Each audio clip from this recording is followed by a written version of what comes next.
વરાછા વિસ્તારની ઘટના સામે આવી. સસ્તામાં ગોલ્ડ અપાવવાના બહાને 87 લાખ ગુમાવ્યા. વરાછા પોલીસ સ્ટેશનમાં ફરિયાદ નોંધી. સુરતના વરાછા વિસ્તારની ઘટના સામે આવી છે. સસ્તામાં ગોલ્ડ અપાવવાના બહાને 87 લાખ ગુમાવ્યા. વરાછા પોલીસ સ્ટેશનમાં ફરિયાદ નોંધવામાં આવી. વરાછામાં બોગસ આંગડિયા પેઢી ઊભી કરીને રૂપિયા લેવામાં આવ્યા હતા. ફરિયાદીએ બોગસ આંગડિયા પેઢીમાં 87 લાખ રોકડા જમા કરાવ્યા હતા. લેભાગુ ટોળકી દ્વારા ફરિયાદી બોગસ આંગડિયા પેઢીમાંથી નીકળતા રૂપિયા લઈને ફરાર થઈ ગયા. ટોળકી દ્વારા ત્રીજા માળેથી 87 લાખ નીચે ફેંકી વાગ્યા હતા. આખી ઘટના સીસીટીવીમાં કેદ થઈ હતી. વરાછા પોલીસે 4 ઇસમોને પકડી પાડ્યા. પોલીસે આરોપી પાસેથી 5 લાખ રોકડા કબજે કર્યા. વરાછા પોલીસ સ્ટેશન વિસ્તારમાં ફરિયાદી સાથે સસ્તામાં કસ્ટમમાંથી મળેલું સોનું સસ્તા ભાવમાં આપી અને છેતરપિંડી કરવા અંગેની ફરિયાદ વરાછા પોલીસ સ્ટેશનમાં નોંધાયેલ છે.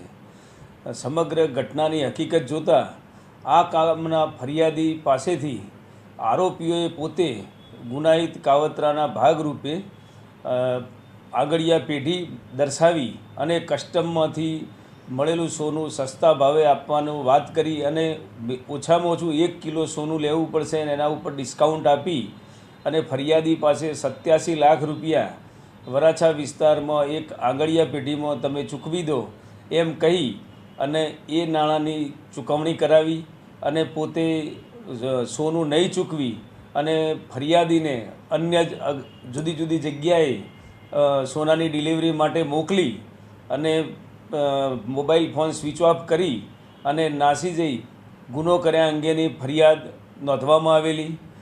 આ કામે વરાછા પોલીસે ગુનો નોંધાતા તપાસ હાથ ધરી કુલ 4 આરોપીઓની ધરપકડ કરેલ છે અને હાલ તપાસ ચાલુ છે. આમાં કુલ 8 આરોપી છે. એ પૈકી 4 આરોપીઓની ધરપકડ કરેલ છે તેમજ આરોપીઓના રિમાન્ડ મેળવવાની પણ કાર્યવાહી હાથ ધરેલ છે. સર, બોગસ જે આંગળીયા પેઢી હતી તેની અંદરથી રૂપિયા બી ફેંકતા નજરે પડે છે સીસીટીવીમાં અને આરોપીઓ નીચે દેખાય છે. તપાસ દરમિયાન આરોપીઓએ પોતે ગુનાહિત કાવતરું રચી શોર્ટ ટાઈમ માટે આગળિયા પેઢીની ઓફિસ ખોલી અને તેમાં પૈસા ટ્રાન્ઝેક્શન પેટે લઈ લીધા અને એ પૈસા લઈ અને ફરી ઓફિસ બંધ કરી અને ભાગી ગયેલ છે. એટલે એક પ્રી પ્લાન કોન્સ્પિરેસી કરેલ છે. કેમેરામેન સેનિલ વિરાણી સાથે વિશાલ છેઠા, માનવ પ્રભા ન્યૂઝ, સુરત. અમારા વિડીયોની નવી અપડેટ મેળવવા માટે સબસ્ક્રાઇબ કરો માનવ પ્રભા ન્યૂઝ ચેનલને. બેલ આઇકન ક્લિક કરો લેટેસ્ટ વિડીયો સૌથી પહેલા મેળવવા માટે.